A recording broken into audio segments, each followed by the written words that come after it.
Kia ora, hello, my name is Paul Brennan. Today is the 16th of February 2017, the day I begin a project, a campaign that's been kicking around in my mind as a great idea, a must-do for about 5 years, but I've never really got to it. Something's always got in the way, come along, I've parked it off to one side, delay, procrastination, that sort of thing. But today, February 16th, is where the rubber hits the road, so to speak. For this campaign, I'm calling Bring Our Birds Home. What's it all about? Myself and others have identified 5 airframes of national significance to our country. We know that they exist, we know where they are, we want to take possession of them, we want to repatriate them, and we want to put them in safe storage here in New Zealand so one day they can be restored to display condition so future generations of New Zealanders can come and see them close up and personal. I think of these 5 as taonga, treasure, national treasure, sort of on a par with the Maori ancestral canoes that brought Maori across the mighty Pacific Ocean to here, Aotearoa, New Zealand, nearly 1,000 years ago. They're the sort of modern-day equivalents of those ocean-going grand waka. Different eras, but same sort of thing. So the 5 airframes are a Lockheed Electra. The example we have our eye on is the only one left from the original batch, ordered and delivered in the late 50s. This one was delivered as ZK-TEB in 1959. The type represented a transformation for Teal, the forerunner of Air New Zealand, Tasman Empire Airways Limited, taking it from a 30s/40s era piston-powered flying boat airline to a state-of-the-art turboprop-powered airline, regional airline. They didn't fly beyond the Pacific Islands and Australia. So when that aircraft becomes available, and ironically, it's the oldest of the 5, and the only one airworthy. It's used as a water bomber in Canada by Buffalo Airways. We want to bring that home when that airframe becomes available. The second, Douglas DC-8, a truly transformational aircraft. The airline transformed from Teal to Air New Zealand on the DC-8, and it meant that our tyranny of distance was finally broken in terms of air travel. We had our own airliners that we could fly outside of the Pacific Islands on, up to North America, up to Hong Kong, to Japan, all the way to Singapore. And that DC-8 took us into the jet era. And the only one still remaining was delivered in 68 to Air New Zealanders NZC. And that is derelict at Manaus International Airport in Brazil. It was used as a freighter up until the early 90s, and we want to get that airframe back. Then there is the Boeing 737. The example we have our eye on was delivered to NAC, National Airways Corporation, in 68, part of the original 3 ordered in the late 60s. Its registration was ZKNAD. Now, this aircraft has the distinction of operating the first domestic jet service in our country, and those 737s built our national air links to what they are today and effectively shrunk the country. The only one remaining from that original order is at an airfield in North Carolina, USA, derelict.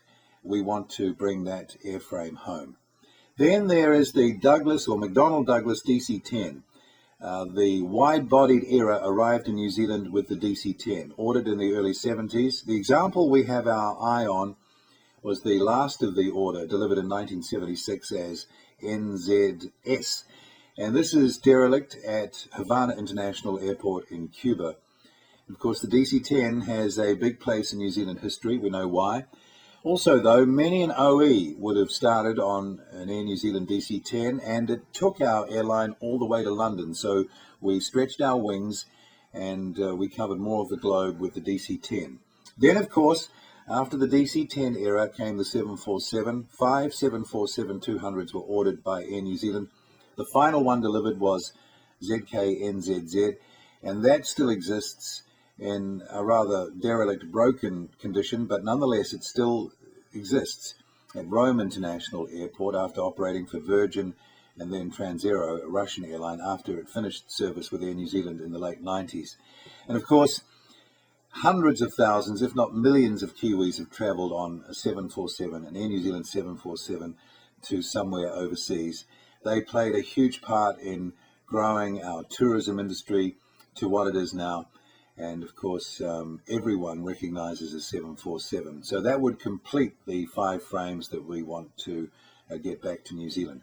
We might get one, we might get all, we might get a couple, who knows? We can only achieve what we can do, but we have to try. Now, to launch the campaign, I created a graphic. I put it up on my Facebook page to gauge initial response. It was good, so that spurred me on to create a Facebook page for the effort called Bring Our Birds Home. Here it is now, and that will launch in the next week or so officially. And I've also contacted the Brazilian embassy because, of course, in Manaus, Brazil, that is where the DC-8 is, and I see it as a great potential cultural exchange between our two countries if we can hand it over or do something at an official level. I got a great response from Regina at the embassy, and I'm going in to meet with them next week, next Friday.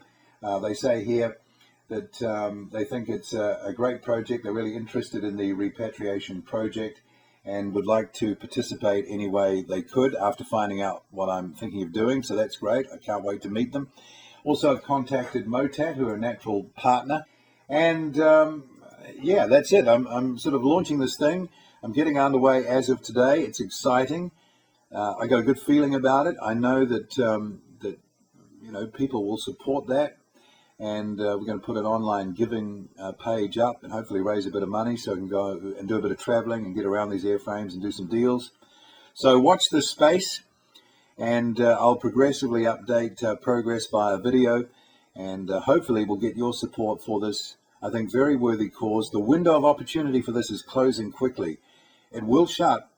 They will be lost forever if we take too long, and that would be so sad. Don't want that to happen. So please support Bring Our Birds Home. I'll have another update soon. Thanks for watching.